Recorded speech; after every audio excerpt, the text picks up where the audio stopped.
nyuma ya church. Na hapo nyuma kwa compound, nilikuwa tu nyuma kwa compound kwa vibanda, wakawachapa wakiwaambia ya kwamba ni fivefold ministry.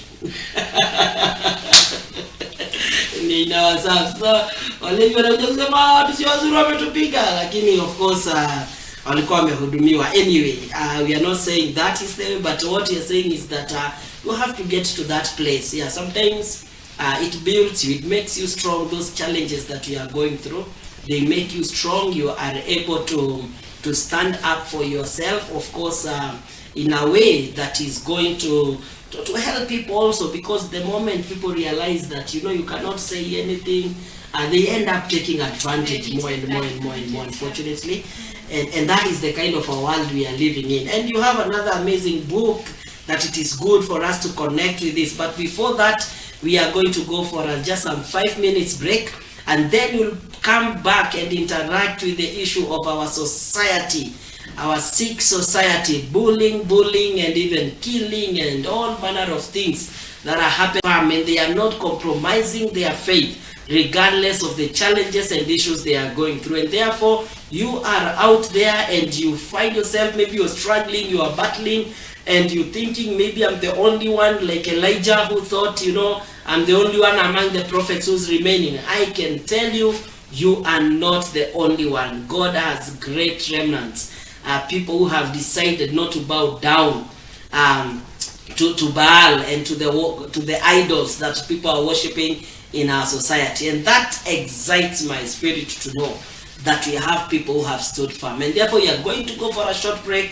When we come back, we'll have a conversation concerning our sick society and the way forward in regard to this. God bless you, and keep watching, and invite your friends and watch along as well with your family. Thank you so much.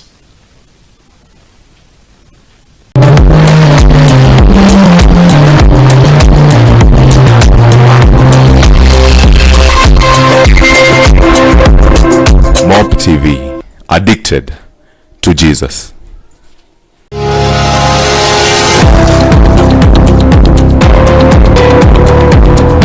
Mountain of Peace Worship Center presents our motto, one man, one soul. Proverbs chapter 11 verse 30. Mission, winning the lost, healing hearts, and raising winners. And our vision, raising an altar where Jesus Christ is worshipped as the true God, upholding holiness, righteousness, family values, and loving people despite their social and economical status. Mountain of Peace Worship Center, a soul healing center.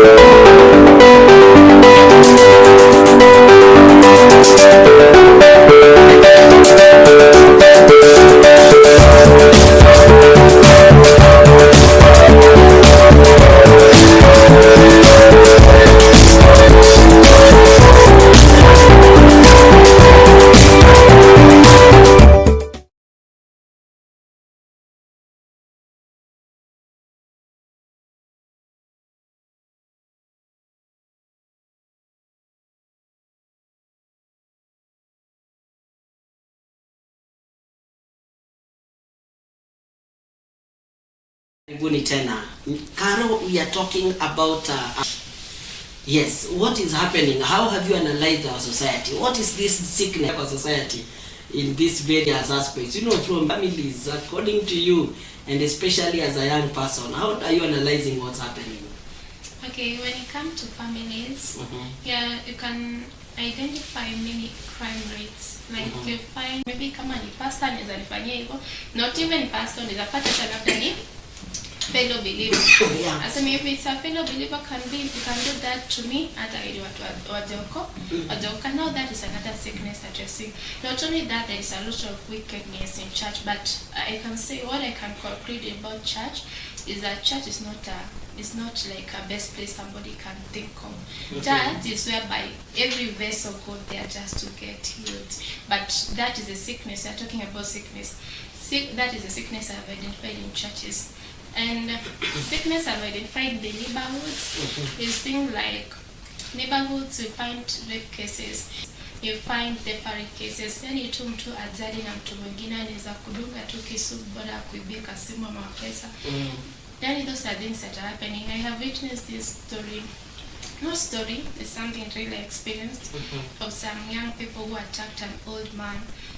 Actually walimdunga kisu na wakamwibia simu, na hata simu alikuwa na touch ni katululu, wakamwibia na wakamuua. But they didn't also end up very well because pia walienda tu kuliwa. That is a sickness I've identified in neighborhoods. Another sickness I've identified in our nation ni corruption. Unapata like even somebody atapigania kiti lakini ule mtu aim yake ni kujinufaisha mwenyewe, ama utapata mtu tu atapiganisha tu watu for the sake of yeye tu. Yani kumekuwa tuna ile selfishness, kuna tribalism, corruption, na mambo mengi zina happen in our society. Those are the sicknesses I've tackled in that. And now there are quite a number of issues that you have mentioned. We may not delve into so much into like all of them, but how are these issues, affecting especially you as a young person? You as a young person looking at the Shakahola, and here you are now trusting God and looking forward to becoming a pastor, looking at what is going on in church. Of course, there is quite some discouragements, like you've said, which again is not new. It has been there since time immemorial. Because even looking at like the law books written by Moses, we can imagine the time he wrote those books, and among the issues were the issues of false prophets. So, and those we are talking about many thousands of years ago.